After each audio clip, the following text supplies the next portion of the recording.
గరికపాటి గారు లాంటి పెద్ద ఆయన. హ్మ్. ఇప్పుడు మీరు గరికపాటిని సమర్థిస్తారా? వ్యతిరేకిస్తారా? అంటే గరికపాటి గారైనా, ఇంకొకళ్ళు ఎవరైనా సరే, వారు చెప్పేది మనకి మంచి ఉన్నప్పుడు మనం మంచి తీసుకోవటమే. పాపం ఆయన బిఎస్ మంచే గారు చెప్పాడు గదా! మంచి తీసుకోవటమే మనం. చెడ్డ వ్యక్తి మంచి చెప్పినా మనం మంచిని స్వీకరించటమే మనం. ఓకే. మన శత్రువు మనకి మంచి మేలు బోధించినా మనం దాన్ని స్వీకరించటమే. హ్మ్.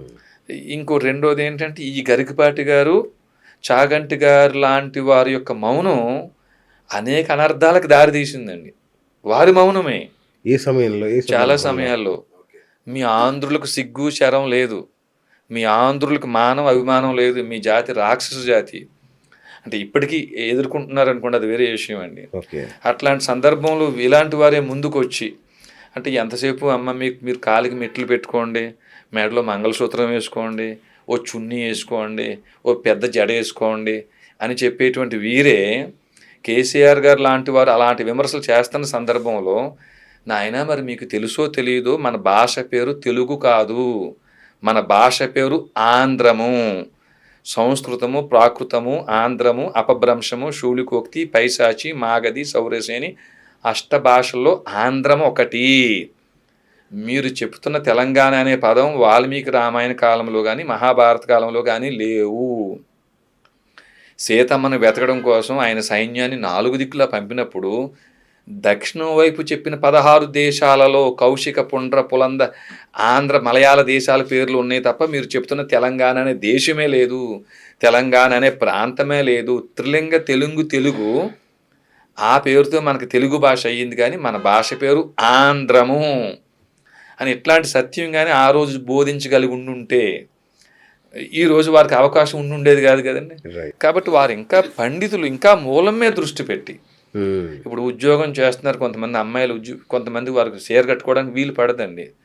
వారు అక్కడ ఆఫీస్ కోడ్ ప్రకారంగా జీన్ ప్యాంటే వేసుకోవాలి అనుకుందాం. ఎయిర్ హోస్టెస్ ఉన్నారు, వారి యొక్క ఆ కోడ్ ప్రకారంగా వారు మిడ్డీ వేసుకోవాల్సి వస్తుంది. అక్కడ వారు కోడ్ ప్రకారంగా వారు అక్కడ ఏమో చిన్న మినిమం ఏదో ఒక బ్రా లాంటి టీ షర్ట్ లాంటి ధరించాల్సి వస్తుంది. దానికి మనం ఏం చెప్పగలుగుతామండి? మనం పాతకాలంలో లేదు కదా. కాబట్టి ఇంకా మనం పురుషాధిపత్యం పేరుతోటి మీరు ఇదే ధరించొద్దు అనే మాటల కంటే కూడా ఇంకా మూలంలోకి వెళ్ళి ఇట్లా మనకు జరిగే తప్పులు ఇవి అని కానీ స్పష్టంగా చెప్పగలిగి ఉండుంటే, అంటే ఉదాహరణకి మనం మొదట అనుకున్నామండి హిందూ ధర్మం అనే పదం వాడేమండి. అసలు హిందూ ధర్మం అంటే ఏమిటి? మీరు రాముడిని తీసుకున్నా, కృష్ణుని తీసుకున్నా, శివుణ్ణి తీసుకున్నా, దుర్గమ్మని తీసుకున్నా, ఎవరిని తీసుకున్నా వారు ఏమి సాధించారని ఇన్ని యుగాలుగా ఇంకా మనం గుర్తుపెట్టుకున్నాం. వారు చేసిన పనే దుష్ట శిక్షణ, శిష్ట రక్షణ. ఆ దుష్ట శిక్షణ, శిష్ట రక్షణ ఇప్పుడు జరిగితే ఇన్ని లక్షల ఎకరాల దేవాలయాల భూములు ఎందుకు అన్యాక్రాంతం అయిపోయి ఉన్నాయండి? ఇప్పటికీ కోర్టుల్లో కేసులు పెండింగ్ ఉన్నాయండి. మన మఠాలో పీఠాలో చేయాల్సిన బోధన ఏమిటండి? ధర్మాన్ని బోధించటం. ఈ ధర్మాన్ని ఎవరికి బోధించాలండి? ఎవరు ధర్మాన్ని తప్పారో వారికి బోధించాలి. ధర్మం తప్పింది ఎవరండి? మీకు నాకు బాగా ఇష్టమైన రాజకీయ నాయకులండి ధర్మాన్ని తప్పింది. ఏమండి? ఇప్పుడు మొన్న కేటీఆర్ గారు మాట్లాడుతూ లేదండి మీలాగా ఫిరాయింపులు జరిగినాయి అన్నారు. మరి వారి టైంలో ఈ టీడీపీ ఎమ్మెల్యేలు అందరూ టీఆర్ఎస్లోకి వెళ్ళిపోతే అందరికీ కొంతమందికి మంత్రి పదవులు ఇచ్చారండి. ఇదే పని అక్కడ చంద్రబాబు గారు కూడా చేశారు కాబట్టి ఆ టైంలో ఆయన స్పందించలేకపోయారు. మరి ఈ ఫిరాయింపులను ఎవరు ప్రోత్సహించారండి? ఆ సమయంలో మరి ఇదే టీఆర్ఎస్ నేతలు ఫిరాయింపులు ప్రోత్సహించి ఇప్పుడు మా వాళ్ళు వెళ్ళిపోయారు, వాళ్ళ మీద వేటేయండి అంటున్నారండి.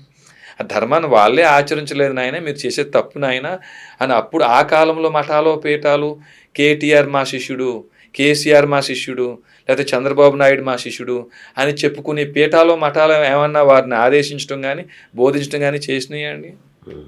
కాబట్టి ముందు లోపం ఎక్కడుందంటే మన ఆధ్యాత్మికంగా ఉండే ప్రవచనకారులే ధర్మాన్ని బోధించడంలో ఫెయిల్ అయ్యారండి.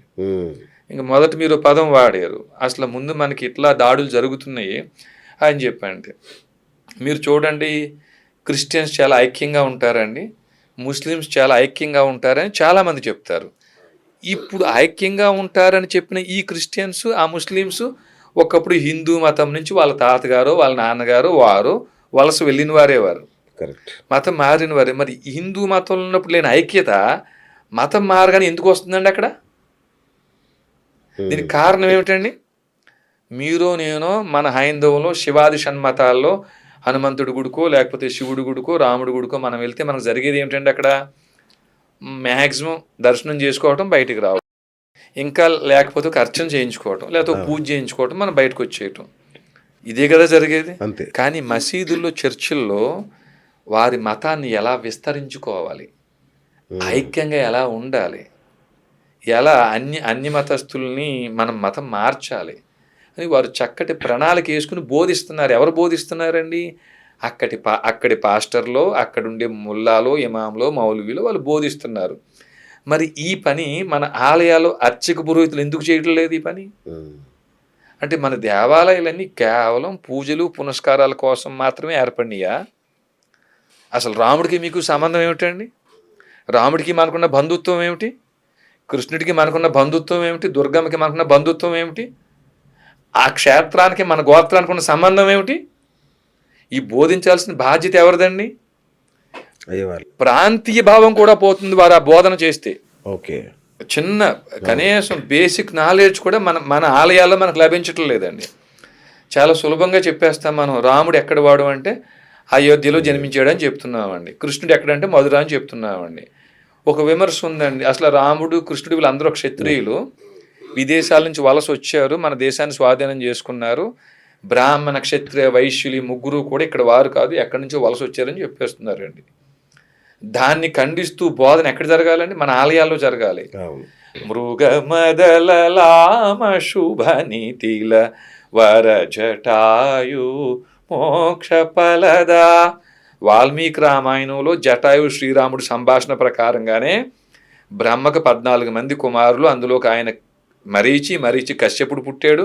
కశ్యపుడికి 8 మంది భార్యలు, 8వ భార్య పేరు మను. ఈ మనుకి బ్రాహ్మణ, క్షత్రియ, వైశ్య, శూద్రులు జన్మించారు అని చెప్పుంది. అది నిజం చేస్తూ బ్రాహ్మణుల్లో కాశ్యప గోత్రం, క్షత్రియుల్లో కాశ్యప గోత్రం, వైశ్యుల్లో కశ్యప గోత్రం, శూద్రుల్లో రెడ్డి, కమ్మ, కాపు, మాల, మాదిగ, కమ్మరి, కుమ్మరుల్లో కాశ్యప గోత్రం, మన అందరూ బంధువులమే అని చెప్పే బోధన ఆలయాల్లో జరిగితే ఈ విమర్శకు తావెక్కడుందండి? బ్రాహ్మణ, క్షత్రియ, వైశ్య, శూద్రులు వేరు అనే విమర్శకు తావెక్కడుంది? కాబట్టి ప్రధానమైన బోధన జరగకుండా అక్కడ మీరు కానీ, నేను కానీ, వేరే మీడియా వారు కానీ ఎంత పరిశ్రమించి ఎంత చర్చలు మనం పెట్టుకున్నా పెద్ద ఉపయోగం ఏముంది? అంటే అట్లా చేసే గరికపాటి లాంటి వారిని అవమానిస్తున్నారు కదా, బయటకు వచ్చిన వాళ్ళల్లా అవమానించుకుంటూ. గరికపాటి గారు కూడా బోధన చేయలేదు కదా. ఆయన చేసిన ఎన్ని ఉన్నాయి మరి. గరికపాటి గారు ఏం చెప్తున్నారు? రామాయణం చెప్తూ ఇలా ఉండాలని చెప్తున్నారు గరికపాటి గారు. గరికపాటి గారు కూడా చతుర్వర్ణాల వారు ఒక తల్లి పిల్లలే గోత్రం ప్రకారంగా. ఇదిగో రెడ్డిల్లో పైడిపాల గోత్రం ఉంది, పోతం శెట్టి ఇంటి పేరుతో, కాపుల్లో పైడిపాల గోత్రం ఉంది, పాటం శెట్టి ఇంటి పేరుతో, కమ్మ చౌదరీస్లో పైడిపాల గోత్రం ఉంది, కంబంపాటి ఇంటి పేరుతో, మంగల్లో కూడా పైడిపాల గోత్రం ఉంది, పసుపులేటి ఇంటి పేరుతో. మన అందరూ బంధువులైన బోధన ఆయన చేయలేదు కదండి.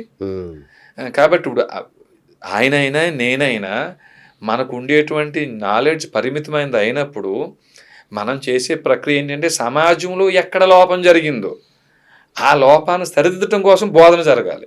ఓకే, ఇదే గరికపాటి గారు లాంటి వారు అందరూ ఒక పిలిపిచ్చి, నాయన చర్చిల్లో, మసీదుల్లో ఐక్యంగా ఉండటం కోసం బోధన జరుగుతుంది, చర్చిల్లో, మసీదుల్లో వారి మతాన్ని ఎలా విస్తరించుకోవాలో బోధన జరుగుతుంది, మరి మన ఆలయాల్లో అర్చక పురోహితులు ఈ పని ఎందుకు చేయటం లేదు అని పిలిపిస్తే మీరు అన్నట్టు కొంత ప్రయోజనం ఉంటుందండి.